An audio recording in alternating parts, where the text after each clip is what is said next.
Waambie watu wako hao kwamba waishukuru neema ya Allah subhanahu wa ta'ala. Waislamu, Mwenyezi Mungu ana neema nyingi sana ambazo ametutunikia sisi. Miongoni mwa neema hizo, kwanza ni kutupa uhai, lakini pia ni kutuumba sisi kuwa wanadamu. Watu wengi wanadhani miongoni mwa neema za Allah labda pengine ni mali, lakini katika orodha ya riski ambazo Mwenyezi Mungu ametupa sisi, riski ya mwanzo kabisa ni kuwaumba wanadamu. Tusemeni alhamdulillah. Jitizame kama ungeumbwa wewe kuwa mnyama kama vile paka au pengine mbwa. Pale nyumbani sikukuu kama hii, watu wanakula vyakula vyao alafu wanakutupia wewe. Sasa unakula kwa kutumia mdomo, ungejionaje? Lakini Allah ametumba sisi kuwa ni wanadamu. Anasema ansha'akum, amekuumbeni kuwa ni wanadamu, mmekuja hapa duniani. Allah katupa neema ya kusikia.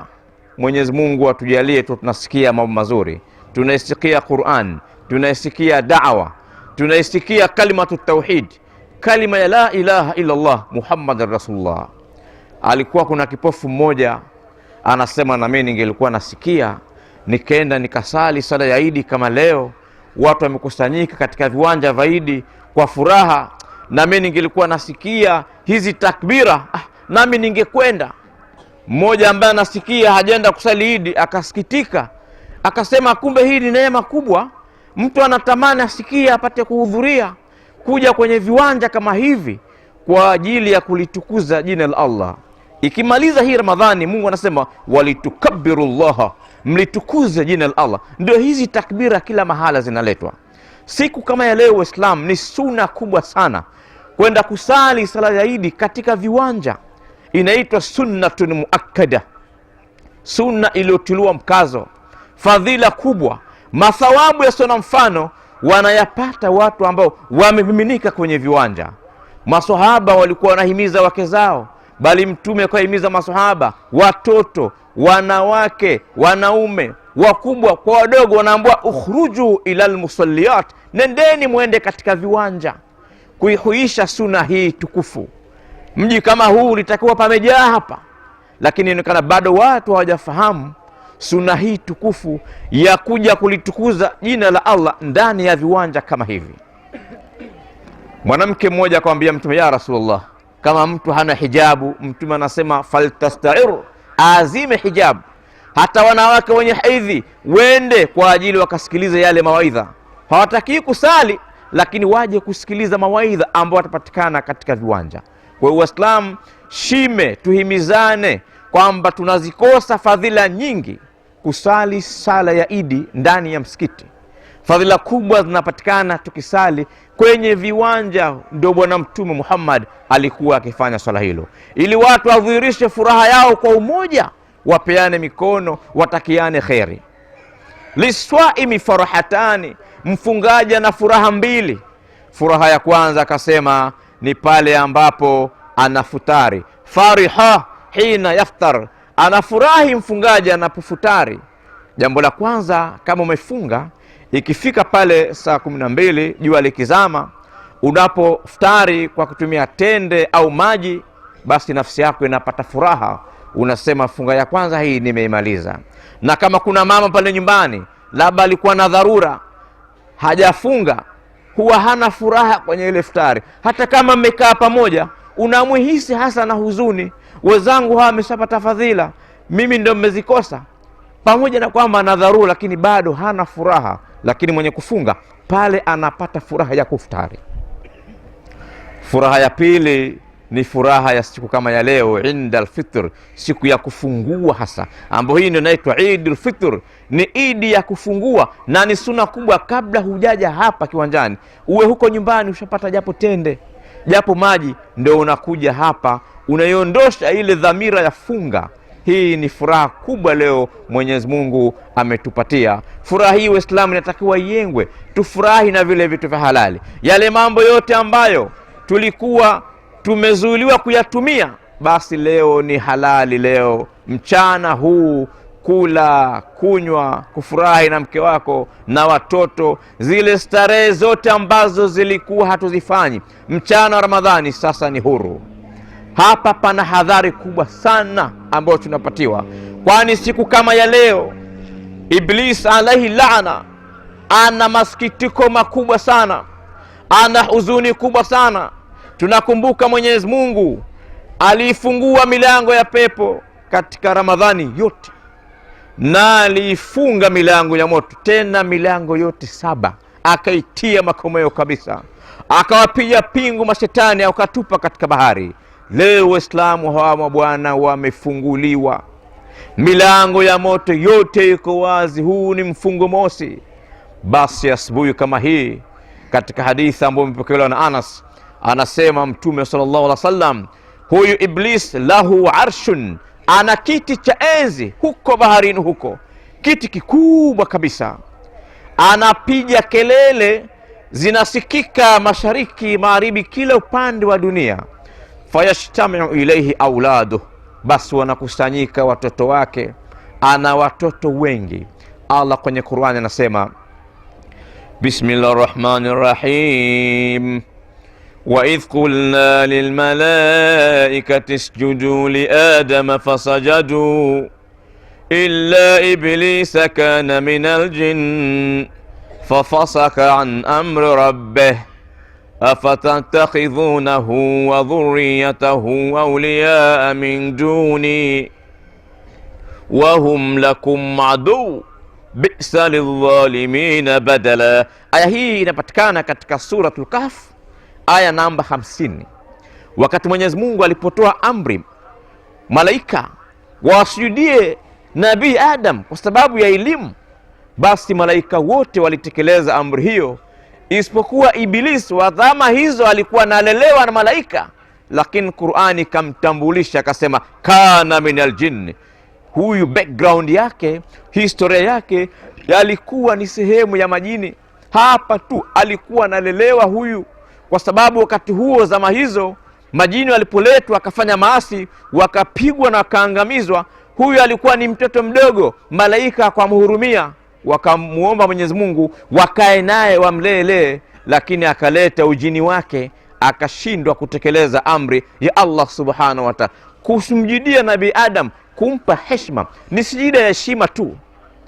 Huyu akafukuzwa, akaasi amri ya Mola, akafukuzwa. Alipofukuzwa Islam akaweka ahadi kubwa sana ya kuhakikisha kwamba anatupoteza na motoni hendi peke yake. Katika riwaya nyingine kwenye kitabu cha Imamu Suyuti, kitabu chake kinaitwa Ahkamul Jan, na kitabu kimoja pia cha Imamul Jauzi kinaitwa Talbis Iblis, anasema ndani ya kitabu hicho amezungumzwa huyu Iblis mal'un. Huyu ni katika ile appearance yake, wanasema ana macho mawili tawilani, marefu, jicho moja awaru lina chongo. Alafu anasema fi fakhdhihi al-yumna, katika paja lake la kulia kuna dhakar, kuna utupu wa uume. Wa fi fakhdhihi al-yusra kuna farj, na paja lake la kushoto kuna utupu wa uke. Basi yankihu hadha bihadha, anajifanya mwenyewe kwa mwenyewe, anataga mayai 10 kila siku, na kila yai linatoa mashetani 70 kwa ajili waje kufanya kazi wa kuwapoteza wanadamu. Laanatullahi alayhi. Sasa leo huyu baada ya kufunguliwa pingu anapiga kelele nyingi sana, watoto wake wanakusanyika, wanamwambia mal amr, kuna shida gani? Anasema hawa watu hawa waumini waliofunga wakaupata ucha Mungu, Mwenyezi Mungu ametoa ahadi, anasema innal muttaqina mafaza hadaiqa wa a'naba wa kawa'iba taraba wa ka'san dihaqa. Hawa wacha Mungu wameupata ndani ya Ramadhani. Walipopata ucha Mungu tu, Allah akawatangazia akasema inna lilmuttaqina mafaza. Hawa wacha Mungu hawa waliopata ndani ya Ramadhani, maana ucha Mungu kwa mujibu wa Qur'an unapatikana ndani ya Ramadhani. ayo Mwenyezi Mungu ametujalia tumeukamata ucha Mungu, tuutumie ndani ya miezi yote kula mchana. Watapata mafanikio makubwa, watapata mabustani ya starehe pamoja na mizabibu, watapata glasi za vinywaji vya aina mbalimbali ndani ya pepo tukufu. Aadda Allahu, ametayarisha Mwenyezi Mungu, hajatayarisha binadamu yoyote. Hawa watapata haya. Nalia kwa sababu wanapata fursa hizi. Watoto wake wanasema mal amru, tufanye nini? Anasema nataka siku ya leo antushaghiluhum, muwashughulishe hawa watu hawa mpaka warudi huko walikotoka.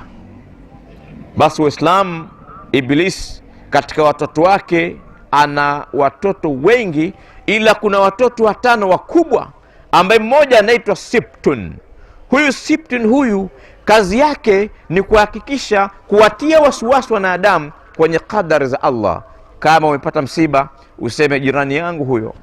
Labda pengine kuna tatizo umelipata, useme babu huyo. Yani usione kwamba ni Mwenyezi Mungu Subhanahu wa Ta'ala. Ukipata neema, hii yangu mwenyewe nimepata kwa nguvu zangu.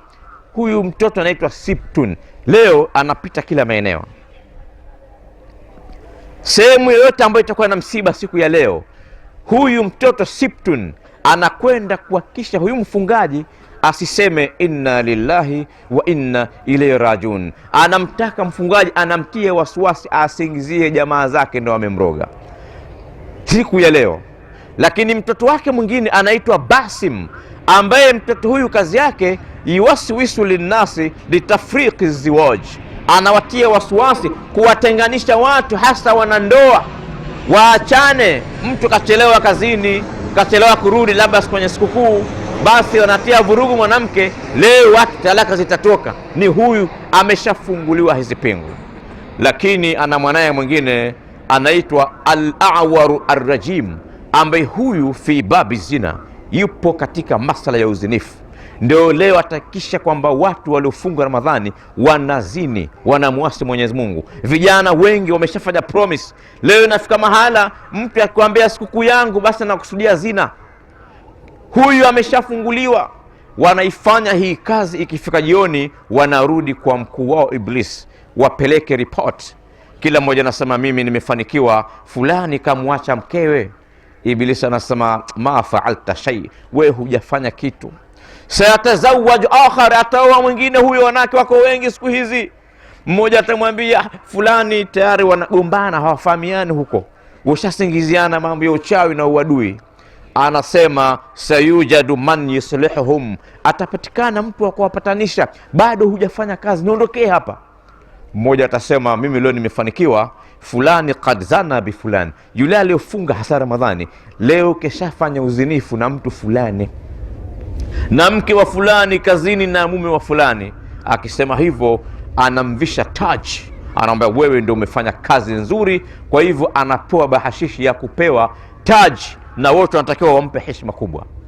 Waislamu, tuna kazi nzito ya kulinda funga zetu ambazo kimsingi tumezitunza sana, na tumefanya kila jitihada, tumeswali tarawehe kwa ajili ya kutunza funga hizi. Itakuwa ni aibu kubwa sana na ni hasara kirahisi tu kwenda kuharibu funga zako. Ni bora Muislamu uwe mvumilivu, vumilia katika kheri, lakini thawabu zake zinadumu mpaka siku ya Kiyama, kuliko kupata kupata starehe ya muda mfupi, lakini dhambi zake zinadumu mpaka siku ya Kiyama. Ndugu Waislamu, hala na siku ya leo, anasema Mtume, man asa Allah yaum al-Eid, ambaye atamuasi Mwenyezi Mungu siku ya sikukuu, fakaanna ma aswahu yaum al-Waid, ni kama kwamba amemuasi ile siku ya Kiyama, ile tunafufuliwa tu. Wewe pale ukaenda kufanya kosa, ni hasara kubwa sana kwa mfungaji. Basi tumuombe